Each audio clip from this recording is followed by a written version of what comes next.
Hello everybody, I'm here today at Grosvenor Stationery with Henrietta. Grosvenor Stationery are one of our professional members, which means they've been going longer than 5 years. In actual fact, Henrietta's been in the industry for over 30 years. So hopefully going to learn a lot of new things today. As part of the spotlight, we want to just be able to help couples in choosing their stationery, in getting some top tips on it, and also maybe looking at what the new trends are, or certainly what Henrietta and I have just been talking about is the more sophisticated trends now, the more sophisticated range there is for printing, and quite why it is the complex process that it is. Henrietta is, like myself, quite camera shy, so we're going to look at lots of lovely stationery, but just so that you know she exists, I'm just going to turn the camera so she can say a brief hello. I have to say, Henrietta, stationery is actually one of my favourite parts of wedding planning. Wearing my wedding planning hat, I always look forward to the stationery meeting. All of these here just are really beautiful, exciting and different, which I think is, would you say, what a lot of couples go for now? Oh, it's a range. I mean, the ability to choose your wedding invitations and your stationery generally hooks on a number of things. There are certain brides who will have done an immense amount of research and are profoundly influenced by social media, so Pinterest, Instagram, and things like that. Then there are other people who wish to tread a more traditional line. So, for instance, they would go for something absolutely classic. I mean, this is an engraved wedding invitation in a classic style. The difference being they've upgraded the colour simply because her wedding ring was an emerald. Oh, right. And then she wanted to have a gorgeous scalloped edged envelope to match. Now, in a way, that sort of classic styling you can't beat. But I know that some people do have a difficulty with script. I'm familiar with it, so it doesn't bother me in the slightest looking at script. I easily read it. So where we've compromised in more recent years is, and I know this is a different subject matter because it's a birth announcement, but or a christening invitation, in fact. But we'd often do combinations of typeface so that the couple's name would pop out, and then the rest of the stationery text is quite straightforward. And we've done that with this one as well, where you have not only a monogram in script, which was designed for the client, obviously, but their names are in the pop-out script, and then we have a more sedate font for the rest of the text. And that's got that lovely suede finish as well, so it just feels, Yeah, I want to use the word delicious when you open it up.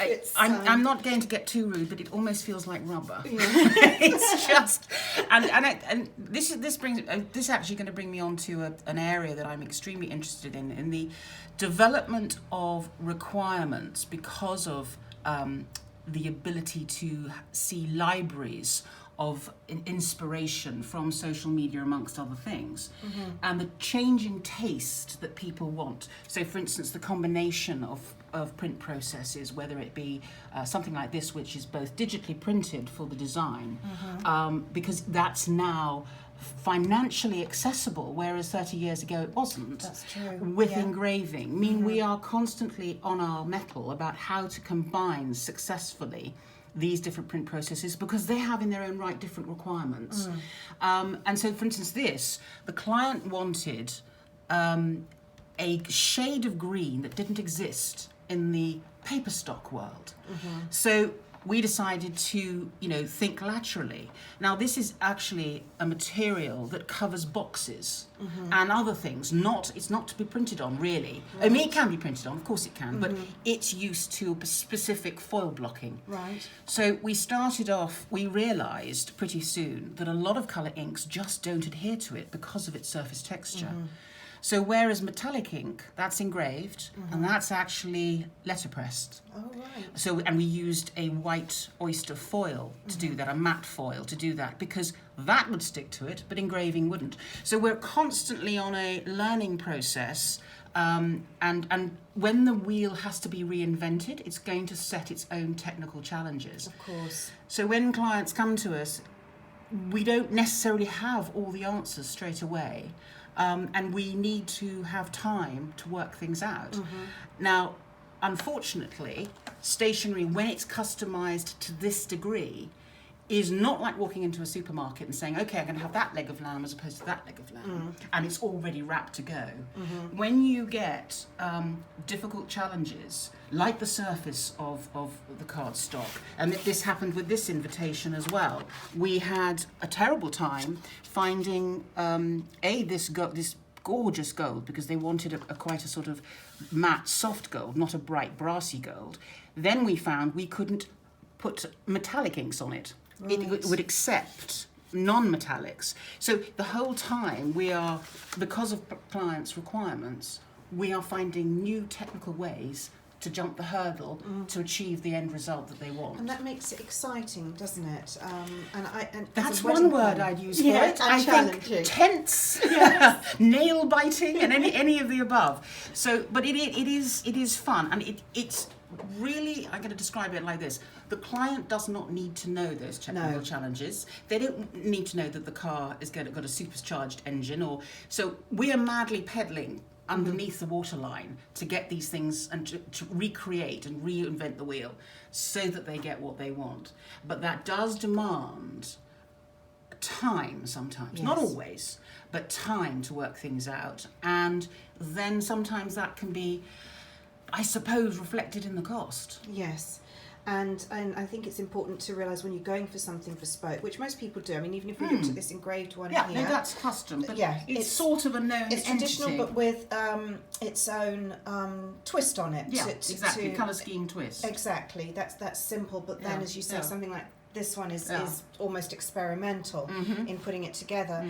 But I think that's the exciting thing, that clients can have that now. That's the difference, isn't it? It isn't pick out of a catalogue. No, it's not. But just as you said, there's time involved in that and various processes. So you can't point at it and a week later it's ready to go. It's yours. To further sort of exemplify the point we're making, where you combine different print processes, and then because you want a heavier weight of board, there are certain print processes that are unsuitable. Yeah. So, for instance, this is engraved because the client wanted an embossed feel, but we couldn't do thermography because thermography relies on heat. And when you then come, which can bow the cardstock slightly, but then when you come to actually layer the cardstock, that duplexing process has an additional tension which will exaggerate the sort of banana shape, as it were. So we had to engrave. We could have foil blocked, but we chose to engrave because the client wanted it embossed. So when you have new technologies like digital, which wasn't around 30 years ago, but is now absolutely everywhere because it gives people such a development, such a range. I mean, there was a very nice artist who did this for the client. It was a friend of hers. Laura Gillingham is her name. She's very talented, and so we had this was all custom done for the wedding. We had an engraved more traditional wedding invitation, and then all these supplementary cards. But you see, we had to. This is where digital is so clever. We can put the maps on the reverse side. We can layer them, and then this is all flat printed. So you get a great big, lovely wedding folder, and she'd done all of this, and we invented we created the folder for her.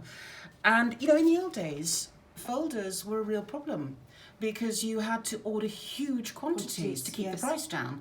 Now those sort of things, because we can do it ourselves, those unit prices have come right down, and so that's all accessible. Yes.